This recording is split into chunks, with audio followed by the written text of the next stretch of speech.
얘는 시작은 했다. 시작을 했다라고 말씀드려요. 네.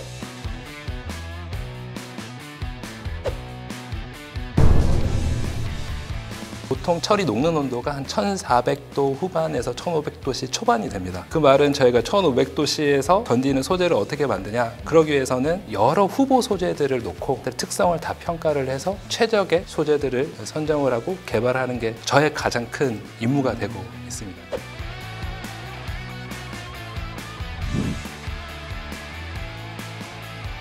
그러면 이게 사실 이 얘기만 해도 오늘 사실 끝날 것 같은데 이게 왜 이렇게 만들기 어려운 거예요? 굉장히 어려운 질문이신데요. 그럼 그 기술을 하나는 갖고 있습니까? 반갑습니다, 보라매님들. 오늘 이 헤럴드 스튜디오에 아주 귀한 분을 또 한번 모셨습니다. 한화 에어로스페이스의 미래항공연구소 항공소재연구센터장님 모셨는데요. 직접 소개를 좀 들어보겠습니다. 반갑습니다. 네, 반갑습니다. 저는 한화 에어로스페이스의 미래항공연구소에서 항공엔진 중에 소재 개발을 담당하고 있는 손인수 수석이라고 합니다. 네. 네. 사실 저희 이제 프로파일럿에서 한 2년 전에 한화 에어로스페이스 그 항공엔진 R&D 센터의 강석철 센터장님 모시고 이제 인터뷰를 진행한 적이 있습니다. 국산 엔진 개발 아직 시작도 안 했기 때문에 못했다, 이런 말씀을 하셔서 우리 보라님들이 큰 좀 호응을 받은 적이 있는데요. 혹시 보셨나요? 센터장님 잘 아실 것 같은데. 네, 맞아요. 지금은 제 상사, 바로 상사이시고 지금은 미래항공연구소의 소장님으로 계십니다. 그러니까 미래항공연구소 소장이시고 그 아래 여러 연구센터가 있는데 그중 하나 센터장이시고. 네, 맞습니다. 직속상관에 대한 평가를 어떻게 하실지. 그래서 일단은 너무 잘 봤습니다. 너무 잘 봤고 워낙 인기가 많은 영상이라서 저도 찾아서 두세 번 여러 번 돌려서 볼 정도로 너무 잘 봤고, 그때 말씀해 주셨던 시작을 못해서 못했다. 왜 못 개발했느냐? 개발을 시작하지 않았기 때문에 그런 거거든요. 저도 사실은 굉장히 동감하는 부분이고요. 최근에는 저희가 그 시작에 대한 공감대가 워낙 잘 형성이 됐고, 일부 이제 소재 같은 경우는 먼저 준비해야 된다고 이렇게 얘기를 해서 일부 시작을 하고 있습니다. 그렇군요. 이제는 시작은 했다. 시작을 했다라고 말씀드려요. 이 엔지니어들의 자부심이 대단한 것 같아요, 진짜.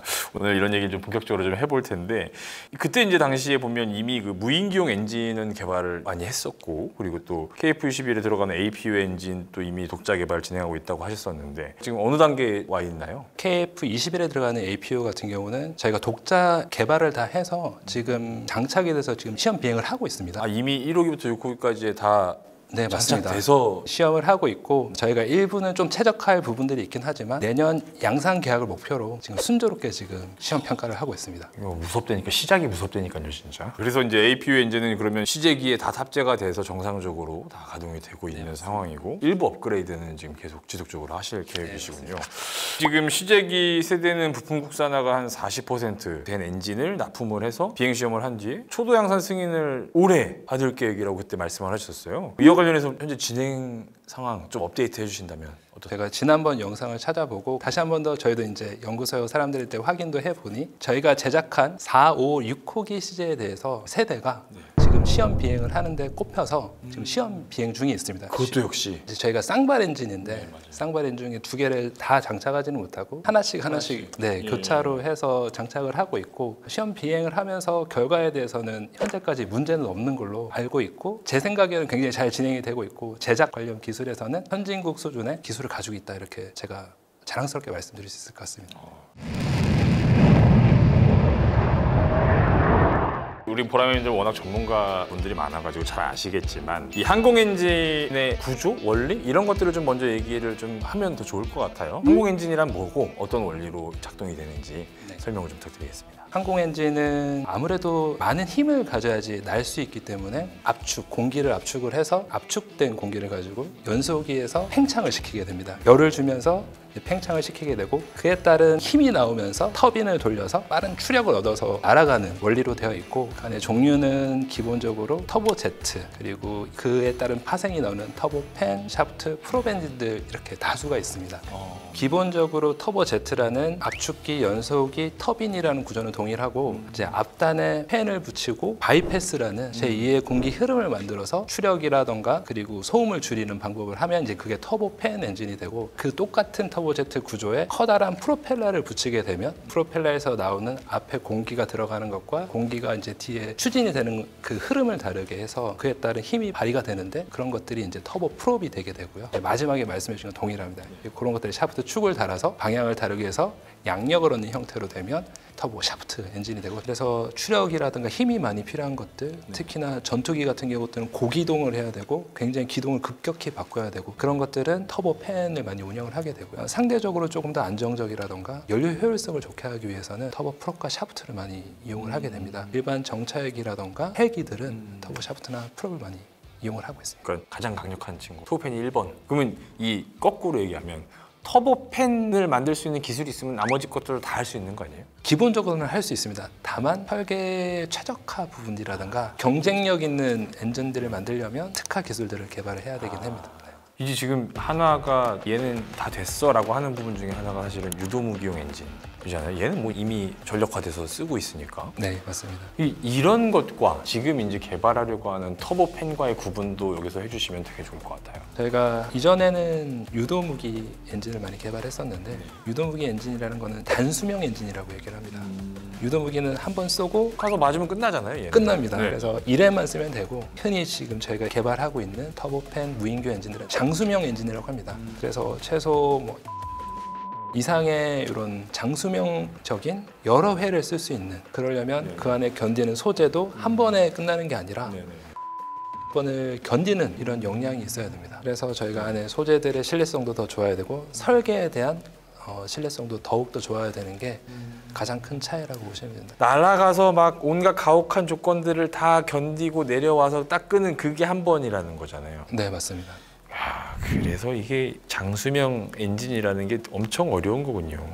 자, 그러면 이제 이미 확보한 기술이 있을 것 같아요. 하나에서 이 장수명 엔진을 개발하기 위해서 어떤 기술들을 확보하셨나요? 저희는 2010년 중반 때부터 압축기, 연소기, 터빈을 저희가 이제 코어라고 얘기를 하는데 엔진에 들어가는 이 코어 기술들을 확보를 하고 있습니다. 이 코어를 설계를 하고 기본적인 제작할 수 있는 역량들을 확보를 했습니다. 여기에 이제 팬을 붙이게 되면 터보 팬이 되고 그렇게 되는데 이제 그런 것들을 최근에 개발을 많이 하고 있고, 그리고 소재 분야로 전환해서 말씀을 드리면 장수명 엔진이 날기 위해서는 신뢰성이 많이 필요하다고 말씀드리는데 소재에 대해서 얼마만큼 이것들을 시험 평가를 해야지 진짜 장수명 엔진에 적용을 할 수 있냐라는 이런 설계 기술들은 저희가 많이 개발을 한 상태이고, 현재는 그런 것들을 협력사들과 함께 제조 기술들을 많이 개발을 하고 있습니다. 설계 기술은 어느 정도 단계 와 있고 제조 기술, 이걸 이제 내가 그림은 잘 그렸는데 이게 제대로 만들어지는지 요 정도를 지금 막 하고 계시잖아요. 네, 맞습니다. 어느 정도 마력까지 개발을 한 건가요? 저희가 터보팬 같은 경우는 저도 파운드 형태로 추력을 많이 말씀을 드리는데 5,000파운드급은 현재 개발을 아직 완료는 아니지만 하고 있고, 그 외에도 이제 15,000파운드 이렇게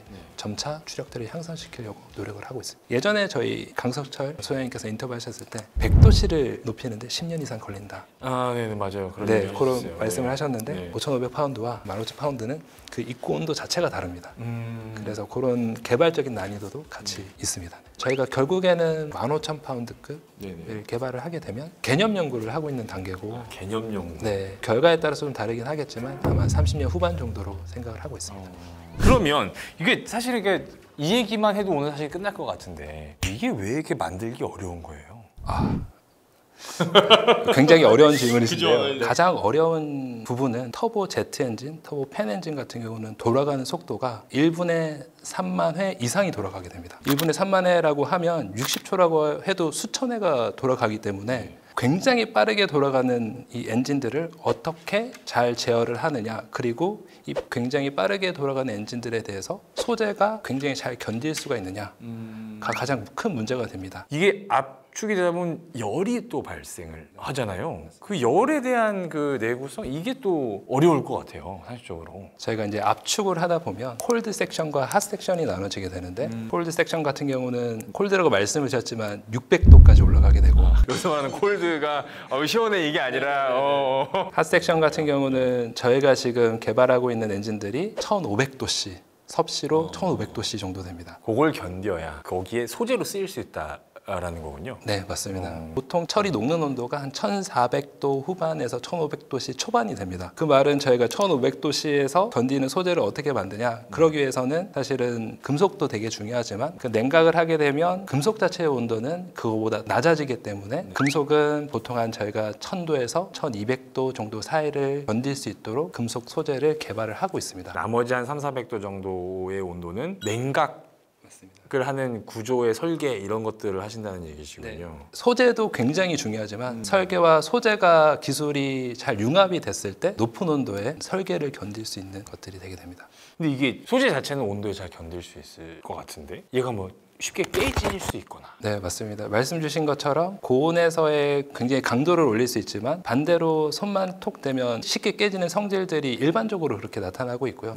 고온에서 많이 견딜수록 그런 부분들이 약하게 됩니다. 그래서 그런 것들을 저희는 여러 후보 소재들을 놓고 그런 것들의 특성을 다 평가를 해서 최적의 소재들을 선정을 하고 개발하는 게 저의 가장 큰 임무가 되고 있습니다. 네. 그냥 궁금해서 여쭤봤는데 가장 핵심적인 걸 여쭌 것 같은 느낌이 그러네요. 이 첨단 엔진을 그럼 만들 때 필요한 소재의 종류가 얼마나 되는 거예요? 사실 부품수 자체는 만여 개 이상이 들어가게 됩니다. 만여 개 들어가게 되는데 여기 핵심되는 구성품만 보면 100여 개 이상이 되고 소재 종수도 많이 봤을 땐 60여 종 이상이 되고 있습니다. 현재 저희는 그중에서 10여 종 이상 개발을 진행을 하고 있고 일부 올해부터 많은 성과가 나올 걸로 그렇게 기대를 하고 있습니다. 완성된 거는 없어요? 최종적으로 완성된 건 없습니다. 저희가 장수명 엔진에 대해서 개발을 한 게 그렇게 오래되지 않았기 때문에 증명이 가능한 수준에서는 현재 저희가 올해부터는 많은 성과가 나오는 걸로. 그럼 이제 올해부터는 얘 하나는 됐어 이런 게 나오는 거예요? 네. 야, 그럼 이제 50여 개 나머지 계속 추진을 하셔야겠네요. 네, 개발이 필요한 사항입니다. 이게 가능한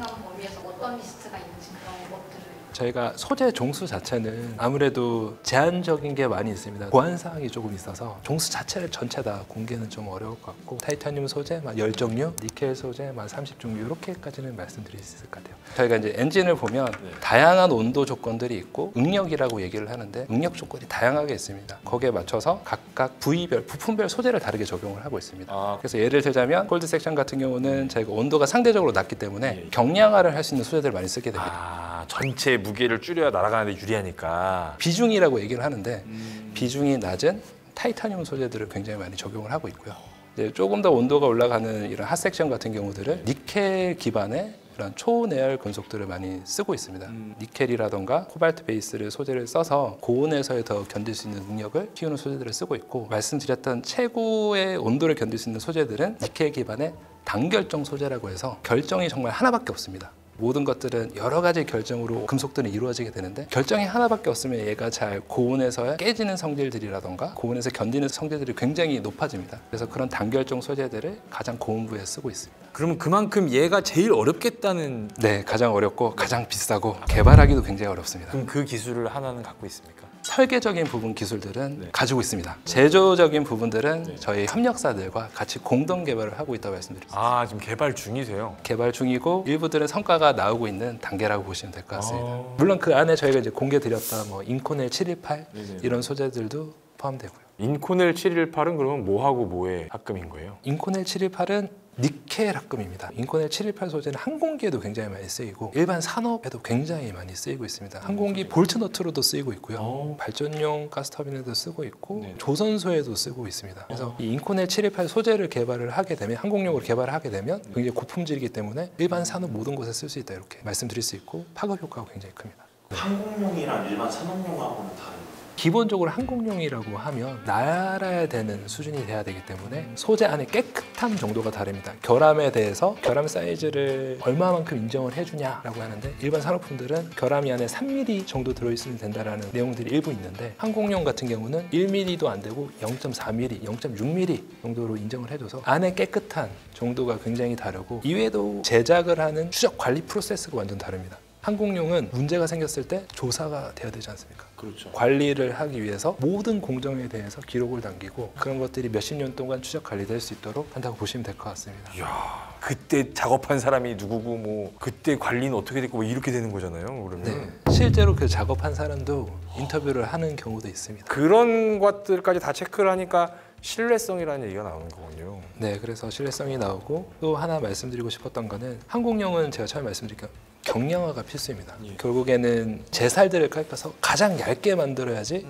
날 수 있게 됩니다. 그 일반 산업품들은 흔히 저희가 얘기하는 안전 계수를 곱해서 원래 얘가 1mm 두께만 가져도 되는데 10mm, 20mm가 돼도 상관이 없어요. 지상이 있을 거. 아 그렇죠. 근데 항공용은 그게 정말 1mm가 돼야 되고 그러기 위해서는 수천의 시험을 통해서 설계 데이터를 뽑아서 경량화를 시키고 있습니다. 진짜 엄청난 조건들을 다 고지고대로 지켜가면서 만들어야 가장 효율이 높은 항공용 엔진이 되는 거군요. 그럼 얼마 안에 이게 가능하다 뭐 이렇게? 저희가 선진사 수준의 소재들이 가능한 것은 27년 정도면 되지 않을까. 얼마 안 남았는데요? 네, 2년 반. 네, 그 정도면 가능하지 이야, 않을까 생각하고 그래요? 있습니다. 네. 저는 그 얘기를 되게 좀 듣고 싶었어요. 1500도씨에서 견딜 수 있는 내열압금을 사실은 이제 개발 중이잖아요. 네, 그렇습니다. 거기서 TIT 1800K급 내열압금 이런 게 있더라고요.